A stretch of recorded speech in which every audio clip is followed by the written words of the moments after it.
Good afternoon बच्चों। आज हम पढ़ेंगे स्थायी जीवन का प्रारंभ। लेसन नंबर 8 स्थायी जीवन का प्रारंभ। पशुपालन एवं कृषि का प्रारंभ। प्रारंभ यानी शुरुआत। पशुपालन, पशु यानी प्राणियों को जो हम अपने घर में पालते हैं। कुत्ते, भेड़, बकरियां, गाय, भैंस, बैल आदि पालतू पशु मनुष्य के लिए अनेक प्रकार से उपयोगी होते हैं। मनुष्य द्वारा किसी पशु को पालतू बनाए जाने की प्रक्रिया 3 चरण में है। पहला, वन्य पशुओं को पकड़कर बंदी बनाना, यानी जो जंगल में पशु पाए जाते हैं उसको पकड़ना। दूसरा, उन पशुओं को मनुष्य के साथ रहने की आदत डालना। वो जो हमने पशु जंगल से पकड़े, वन्य से पकड़े, उनको अपने साथ रहने की आदत डालना। तीसरा, उनसे दूध जैसे पदार्थ प्राप्त करना और परिश्रम के कार्य करवा लेना। परिश्रम के कार्य करवा लेना यानी मेहनत के कार्य करवा लेना। ऊपरी 3 चरणों में से जब मनुष्य तीसरा चरण साध्य कर लेता है यानी पूरा कर लेता है, तब उसे पशुपालन कहते हैं। हमने छठे पाठ में देखा है कि मध्याश्मयुगीन मनुष्य ने कुत्ते को पालतू बना लिया था। मनुष्य द्वारा पालतू बनाया गया पहला प्राणी कुत्ता है। शिकार के समय मनुष्य कुत्ते की सहायता लेता था। कुत्ते के बाद भेड़, बकरियां पालतू बनती गईं। कृषि यानी खेती। लगभग 11,000 वर्ष पूर्व यानी पहले के कृषि के प्रमाण सबसे पहले इजराइल और इराक में पाए गए। कृषि को प्रारंभ करने का श्रेय स्त्रियों को जाता है। स्त्रियां नुकीले डंडे द्वारा बीज बोने का काम करती होंगी। अभी भी कुछ आदिवासी जनजाति में इस पद्धति द्वारा स्त्रियां बुआई करती हैं। बुआई के लिए उपयोग में लाए जाने वाला नुकीला डंडा पर्याप्त भारी भरकम होता था, जिससे वह भूमि को गहराई तक जोत सके, यानी वो डंडा जो नुकीला पोर्शन है वो जमीन के अंदर गहराई तक जाना चाहिए। इसलिए उन डंडों के बीचों बीच छिद्रयुक्त पत्थर बिठाए जाते थे।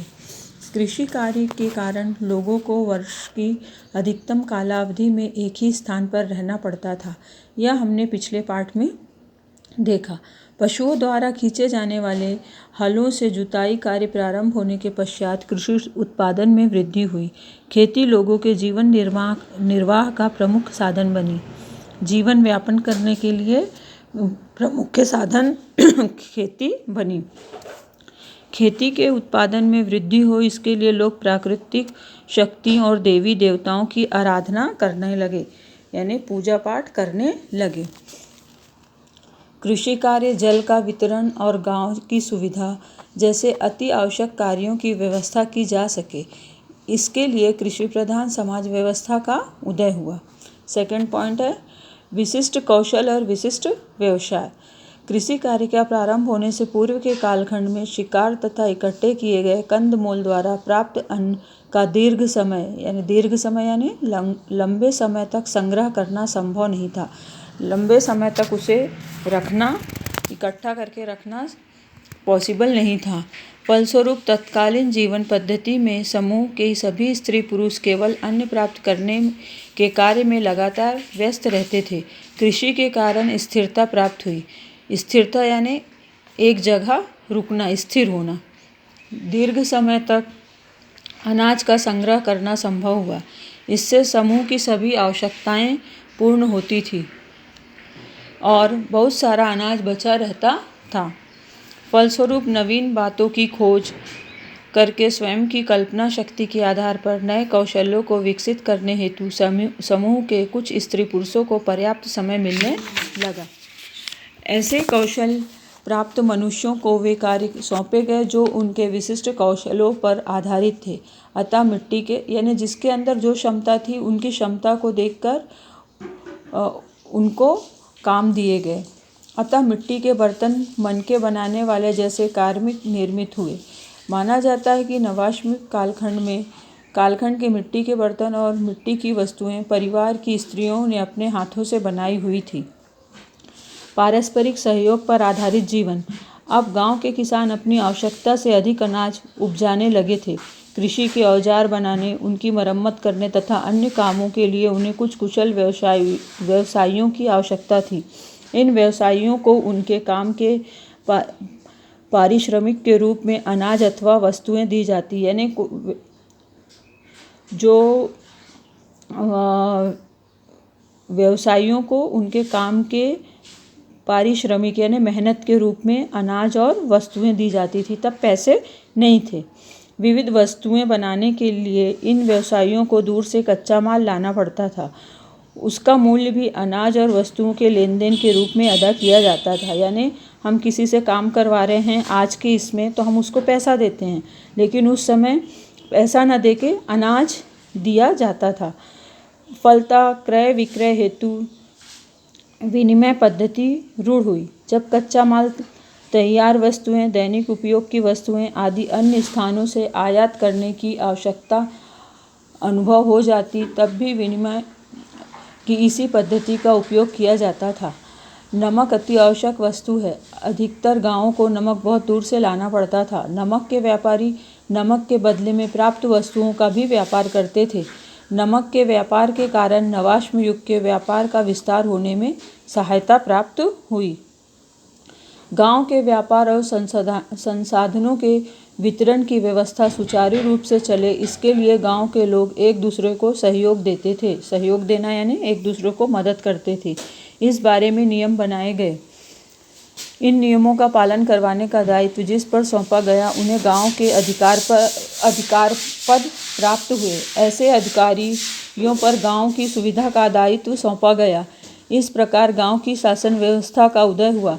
नवाश्म युग के गांवों के चारों ओर बांधे हुए परकोटों और खंदकों के प्रमाण पाए गए। ये परकोटे बाढ़, वन्य पशुओं और गांव के बाहरी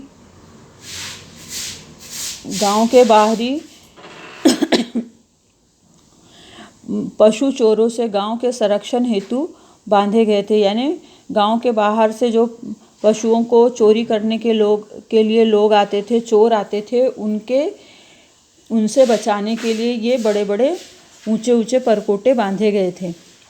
परकोटे यानी बहुत ऊंची दीवार। नवाश्म युग के प्रारंभ में चीनी मिट्टी के नवाश्म युग आवासों की संरचना। आवास यानी जहाँ पर हम रहते हैं उसे किस प्रकार बनाए जाना। मकान। नवाश्म युग के प्रारंभ में चिकनी मिट्टी के आवास बनाए जाते थे। कालांतर में अनाज की विपुलता बढ़ी, यानी अनाज बहुत ज़्यादा होने लगा।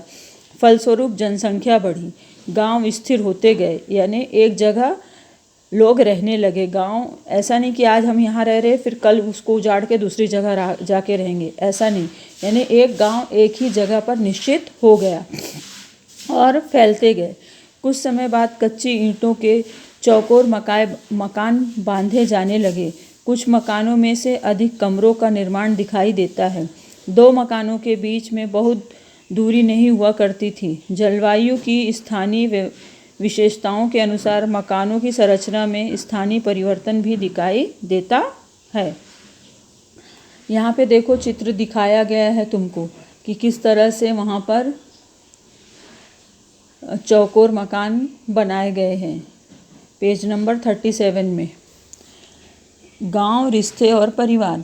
मकानों तथा गांव की संरचना के आधार पर यह अनुमान किया जा सकता है कि संपूर्ण गांव के लोग सामान्यतः एक ही कुल के होते थे, अर्थात गांव के सभी लोग एक दूसरे के रिश्तेदार होते थे। इस अर्थ में संपूर्ण गांव एक फैला हुआ परिवार था। इस परिवार में रहने वाले सदस्य एक दूसरे के निकट के रिश्तेदार थे और वे गांव के विस्तारित परिवार के सदस्य भी थे। मृत व्यक्ति को मकान अथवा मकान के आंगन में दफनाते थे। परिवार से उस व्यक्ति का रिश्ता मृत्यु के बाद भी खत्म न हो, समाप्त न हो, यह उद्देश्य इसके पीछे रहा होगा। मृत्यु के बाद वाले जीवन हेतु उपयोग में आएंगी। इस कल्पना से मृत व्यक्ति के साथ विभिन्न वस्तुएं भी दफनाई जाती थी। यानी मरने वाले के साथ में जो वस्तु को वो यूज़ करता था, वो वस्तु भी उसके साथ में दफनाई जाती थी। यहाँ पे हमारा लेसन नंबर 8 ख़त्म हुआ। तुमको ये लेसन को पढ़ना है। मैं क्वेश्चन आंसर भी आज ही डाल दूँगी और एग्ज़ाम की तैयारी करना है। लेसन नंबर 6, 7, 8 तुमको एग्ज़ाम में आएगा।